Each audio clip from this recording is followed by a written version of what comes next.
Hey, what's up guys? Thanks for watching today's video of Geronimomoney. In today's video, we're going to cover a quick market update and then my sentiment on it, and then 3 projects you want to put on your radar. We'll cover the full criteria checklist and then the risks involved or associated, so hopefully the teams can execute. So before pivoting off into this content, just want to let you know, not a financial advisor. Always do your own research and enter into the NFT space at your own risk and peril. So let's go and pivot to what's on your screen right now. This is the Fear and Greed Index. Remember, this is the litmus test in terms of confidence rating for investors. And from a couple of weeks ago, it was an extreme fear, upgraded to kind of fear, and then now we're at neutral. So this is specific to the crypto market. As we know, the market certainly and the money rotates, right? When crypto's high, typically goes to the alt run or altcoin season. And then after altcoin season, it pivots to NFTs. So from several weeks ago, and we're going to cover this in the video, we've been in somewhat of a low volume, kind of bearish market. And I think this week and the next several weeks are going to be really important in terms of how you position yourself to not be overexposed.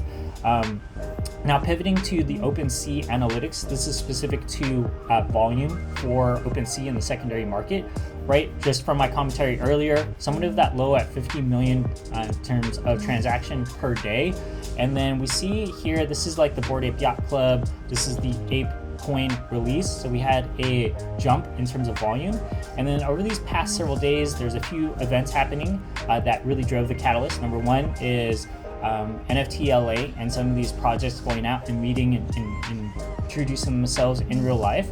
And then Azuki dropped a next collection that was all airdropped. There's a 20,000 collection. And we certainly know that in previous videos, our channel has always said, position yourself for blue chip projects for the bear market. And it's no kind of aha, but all those projects are up. And now what these blue chip projects are doing is they're rotating some of their profits to lower entry price investments so they can really maximize their ROI. And I share this with you just because on Nansen and looking at the analytics, I mean, look at the most expensive purchases. It's still these blue chip projects.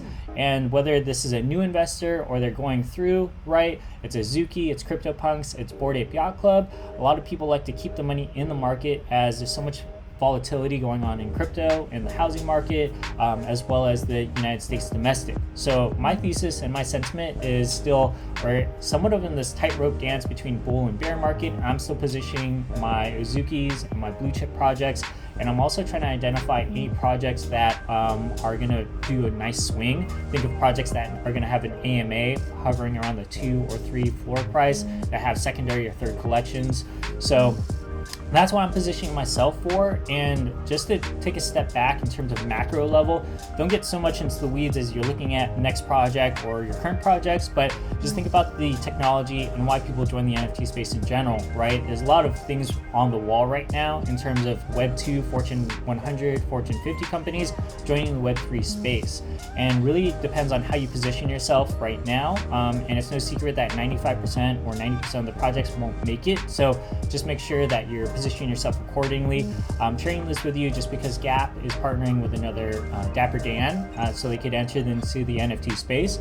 And then following suit, I mean, GameStop, Sundial Growers, I'm familiar with that, but kind of high level net positive, NFTs, plant-based foods, and cannabis. There's a few projects in the NFT world that are already in the cannabis industry. And then look at this. This is really huge. This is on Techcrunch, and right, this is somewhat of like the encyclopedia or of what's going on in the market in the SaaS world.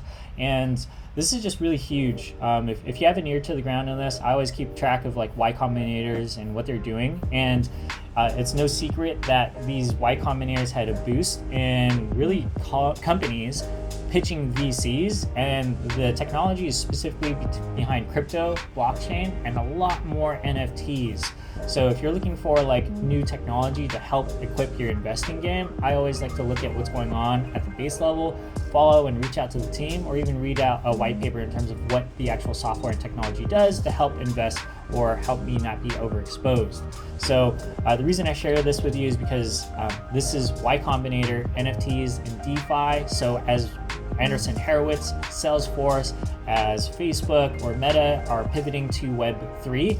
Other Y Combinator are following suit, so kind of follow the money, whether you're doing this for Web 2 or Web 3 or just purely in it for the technology standpoint.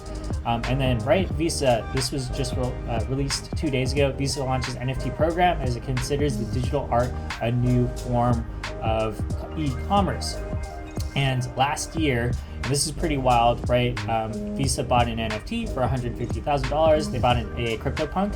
So that's what's cool about the NFT space, right? Certain companies are actually buying NFT assets so they can put some stake in the game and they can learn the market. So you don't know if your art, if you buy it, is going to be bought by an NFT consumer. It might be a actual enterprise, or it might be a form of a DAO. A DAO is someone or a group of people with an LLC, or even just a grassroots movement where they all pull their money and then they invest and then they get the IP or the actual NFT itself. Big brain play.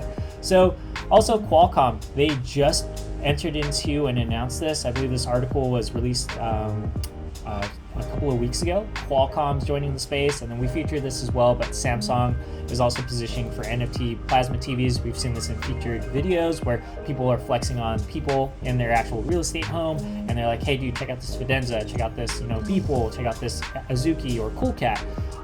And it's no secret that a lot of these kind of Web 2 companies and their VCs or CEOs, like they are a part of the actual metaverse, like Dreamforce, Mark Benioff, he owns a whole bunch of Coolcats. So the kind of macro level and read on this, right? There's still a lot of Web 2 companies trying to position themselves for the NFT land. These huge companies move really slow, so you could get burned by positioning yourself too early, or if you're just listening to this for education purposes, I mean, this is such a cool space to actually cover and kind of keep an ear to the ground in terms of job market and financials. So the first project I'm going to share with you is called the Humanians. This hits all of our decision criteria checklist. The risk for this is actually market execution, and then any legal standpoint, they're talking about releasing tokens. And if they don't release the token in a right way, they can be audited by the SEC and put all the investors in NFTs at risk. So the reason we really like this project is the art's really cool. There's some type of I guess, funds to charity, and the project and artist is covering this through body dysphoria, I believe. And it's something I'm a little ignorant to. I'm not too keen, or I don't know what it is. But from just going through the checklist and doing our research, there's about 18,000 followers. About a week ago, I think it was close to 11,000. So they're doing a good job in terms of our marketing and getting engagement. If you look at the art here, it's different from what's going on currently, and the artist and the team are doxed. So if we actually look at the pictures, like this is really cool. I like the art, and then the team is backed. It's not just a 1 or 2 man shop.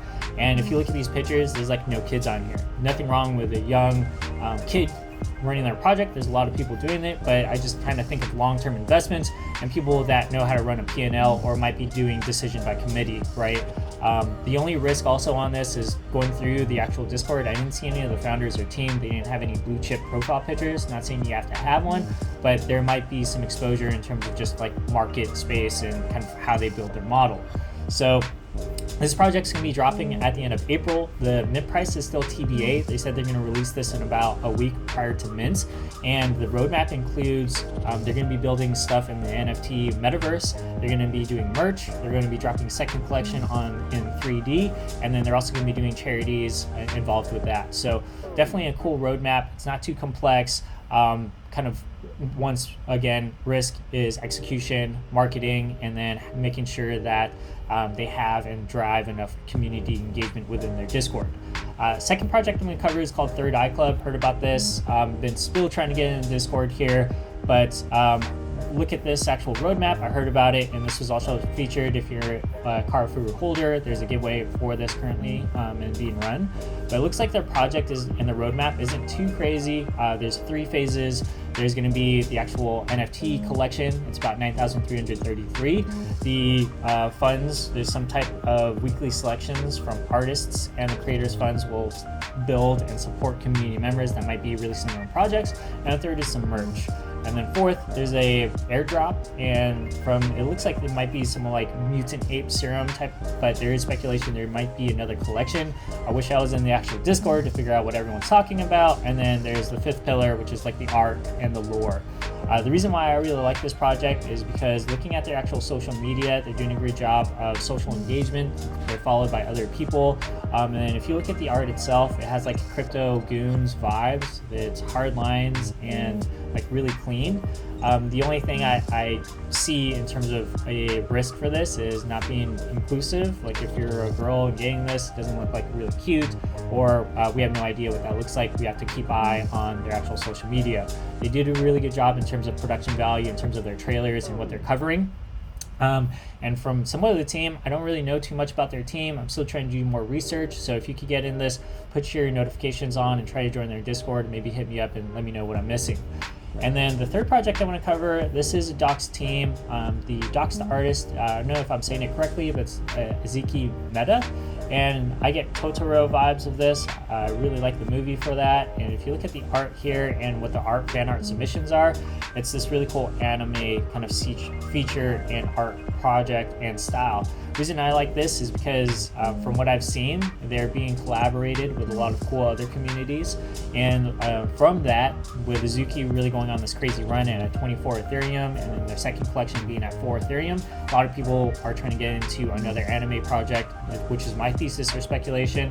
And I really like just the art here. It looks like if they were to make an actual cartoon series, the art checks out and looks like it could be palatable within their roadmap. So no details on their roadmap in terms of the size of the collection. That's still kind of not being announced. I'm not in this Discord either, and I'm trying to join it, and it's not open to the public. So out of the three projects I covered, Isekai Meta and the Third Eye, those are closed Discords, and Humanians you could join, and for their collection it's about 5,555. So kind of in recap here, I think the next several weeks will really dictate whether the NFT land will be in a bull or bear market. I'm still positioning myself and not being too trigger happy with any of these projects, but I am positioning myself for the projects that we featured in previous videos and the videos and the projects that we're covering now. I'm certainly trying to get whitelist for. So thanks for watching today's video. Hope you have a great weekend. If you have any comments or questions, feel free to drop them down in the video section down below. And then if you are able to get in these Discords, and if you could share any more information with me, feel free to, or ping me on YouTube or in our Discord channel. Thanks, and hope you have a great day, and feel free to share, like, and subscribe if any of this was of any value to you. Thanks.